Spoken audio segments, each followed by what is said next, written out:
Naku, pagka ito ang natikman ng inyong mga anak, siguradong ipapaulit at ipapaulit. Mga 3 beses, 4 na beses sa isang linggo, baka lutuin nyo to.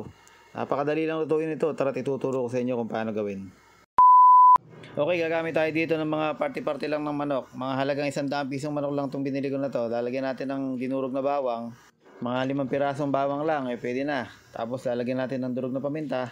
Lalagyan natin ng mga 1 kutsarang seasoning. At after naman ng seasoning, lalagyan naman natin ng jowa mo, ng toyo pala. Mga 4 na kutsarang mahigit. O mga 5 kutsara na, lagay mo. At lalagyan din natin ang paboritong sasawan dyan sa bahay nyo, mga kalahating cup ng ketchup. Sabi ko nga sa inyo, basta may ketchup, nako, paborito ng mga bata yan. Ayan, meron din tayong dinurog dito na dahon ng laurel. At ito, para medyo walang lansa, gagagyaran ko lang ng konting-konting luya. Magbibigay din yan ng konting aroma pagka may luya. At papatakan din natin yan ng mga 6 na patak ng mantika lang. At syempre halu-haluin natin para medyo humalo-halo na yung ating mga nilagay na ingredients. Pero hindi pa tapos yung ating pagtitimpla. Lalagyan pa natin ng asukal. Mga 1 kutsara mahigit na asukal na segunda lang. O yung wash. Tapos lalagyan natin ng mga 3 pirasong kalamansi. Ito yung pinaka-acid natin dito.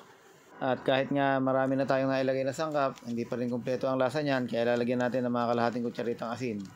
At hahalu-haluin na natin yan. Tapos yan, imamarinate natin yan ng mga 1 oras. Pwede na siguro. Pero kung may rep kayo, dagdagan nyo pa ng oras. Ayan, at naglagay na nga tayo ng mantika sa ating kawali. At pinapainit na nga. At dyan natin isasalang yung ating mga binabad na manok. Bali, papapulahin natin to yung magkabila ng mga side ng manok. At batch by batch lang yung ating gagawin. Para hindi kumatas yung kanyang tubig. Para manatili yung mantika na magluluto sa kanya. At yung apoy naman natin ay medium heat din. At hindi pwedeng mahina yan kasi nga magtutubig lang yan. So yun nga, pagka medyo namula ng ganyan, pwede na hanguin muna at itabi muna natin at isunod natin isa lang yung second batch naman. Ito na yung pinaka final batch natin at yun, okay na nga. Tapos reduce natin yung mantika dahil masyado maraming mantika. At ibalik na nga natin lahat ng ating niluto. Tapos nga yung marinate natin kanina, ibubuhos lang din natin dito at babanlawan lang natin yung ating bowl at lalagyan mo na nga ng tubig para dito na natin pakukuluin. Tatakpan natin ng mga 30 minutes at ayan, pagka after 20 minutes ganyan pa lang siya kalambot, pero sa tingin ko nga ay hindi pa to okay, kaya tatakpan muna natin ito. Then after another 10 minutes, ganyan na nga ang itsura niya. Talagang malapot na yung kanyang sabaw at tingin ko nga ay pwede na to, luto na to, kaya atin ang ipe-plating to maya maya.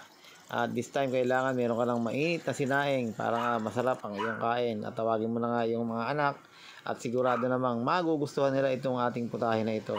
Kaya naman kung nakarating ka sa part ng video na ito, huwag mong kakalimutang mag-like, comment, kung taga saan ka, para naman alam natin kung saan nakarating yung ating video.